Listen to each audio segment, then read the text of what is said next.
ఏమన్నా వీడియో చూస్తారా? చూసేస్తారు. లైక్ కొట్టారా? కొట్టరు. ఏమన్నా వాళ్ళు అంత కష్టపడి చేస్తున్నారు. ఒక లైక్ కొడితే ఏమవుతుందండి? ఎంతమంది చూస్తున్నారు. లైక్ కొడితే నలుగురికి వెళ్తుంది, 4 ప్రోగ్రామ్స్ వస్తాయి వాళ్ళకి, అంతే కదా. ఆ సురేష్ అనే వాయిస్ చూసారా ఎంత బాగుంది, ఎంత చక్కగా పాడుతున్నారు. తెల్లవారులు కూడా జనం కూర్చుని కదలలేదు, అంత చక్కగా పాడాడు.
మహానుభావుడు గొల్లబ్బాయి కొత్త దూడ తొలుగుని అలా 1,00,00,000 ఆవుల్లో కలుపుతా ఉన్నాడు. నాయన పాల సంగల గడ్డి పట్టు మేపుతా ఉన్నాడు. అలా ఆవుల్లో ఆవు కలిసిపోతా ఉన్నది. అలా ఉండగా శాస్త్రి ఉన్న మహావిష్ణు ఆకలికి దేవుడు, దాహానికి భగవంతుడు, పుట్టలో ఉన్న భగవంతుడికి పాలు పోయాలి, మహావిష్ణు ఆకలి తీర్చాలి.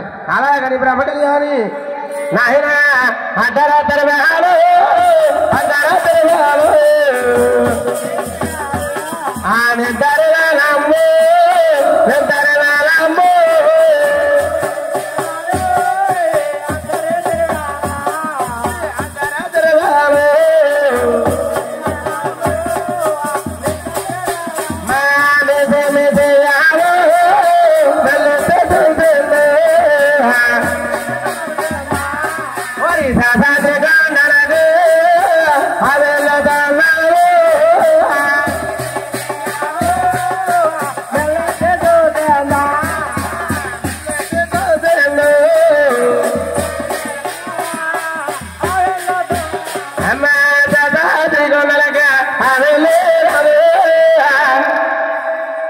అయ్యా పొట్ట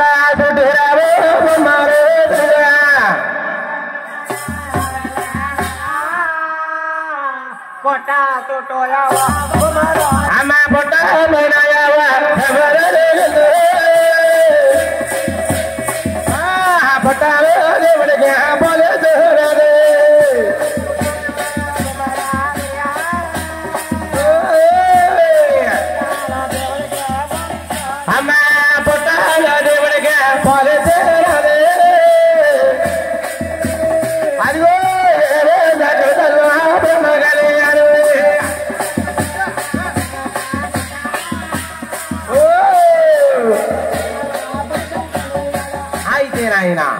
శాస్త్రి కలిగి పుట్ట చుట్టూ రావు.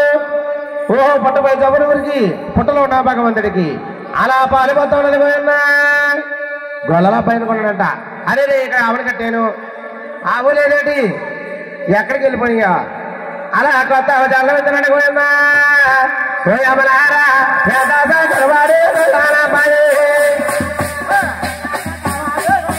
అది అదిగో అమ్మలారా యాదవులు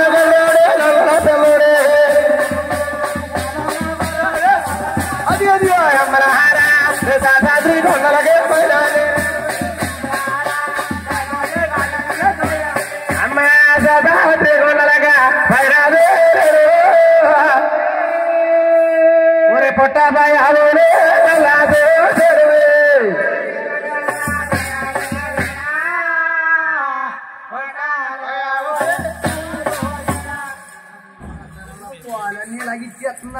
రోజు ఇది ఆ పొట్లో ఉన్నవాడు ఎవరా నల్లగా ఉన్నావా లేకపోతే పాలన్నీ తాగేస్తావా నువ్వు భగవంతుడు అంటావు నువ్వు ఎలా కొత్తావు నన్ను అలా రమ్మంటావా ఒళ్ళు పోవలేదు పంచి బిగించానంటే పంచి ఉడిపోవాల్సింది అయిపోయి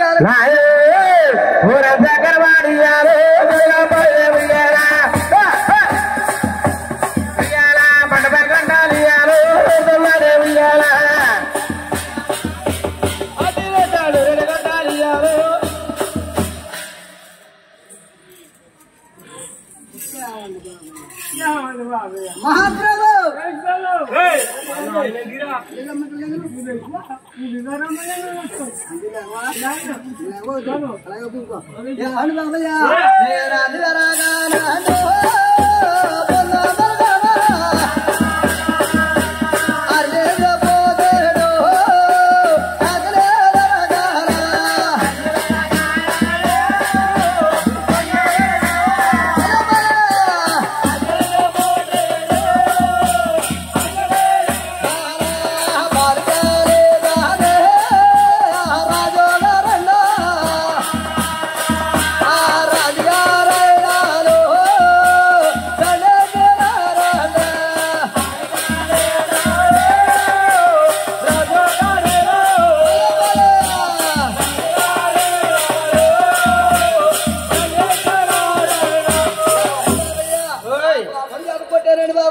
ఒరే బాబు కాపన్నా మీ రాజుగారు చేసిన తప్పే నువ్వు చేసిన తప్పే కాబట్టి 6 12 నీళ్ళు కూడా నీకు ఆ ప్రకారం పెడతానరా నేను విశ్రమతారు వదిలేసి శ్రీనివాసరావు అవుతున్న తర్వాత 7వ పడతాను 7 గొల్ల వారు అవతారు పెడతాను 7 గుళ్ళు కట్టి 7 సిగ్నాలు ఎత్తుకున్నప్పుడు తెల్లారగల తెల్లారి పొద్దున్న నా గుళ్ళు పోతారు కన్నా ముందు నా తెలుపు తీసేస్తాను దర్శనానికి ఇస్తాను గోపన్న నీకేస్తానరా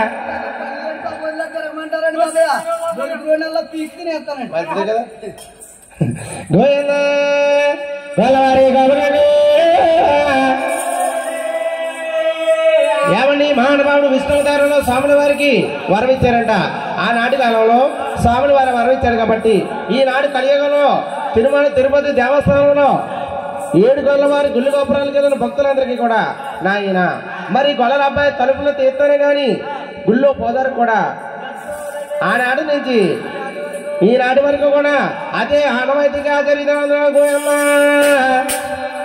అలాగనే మహానుభావుడు మరి విష్ణువతారం వేసి శ్రీనివాసరావు అవతారం ఎత్తాలని శంపదేప గాయం పట్టుకుని సాముడి వరణ సాగత్రాలు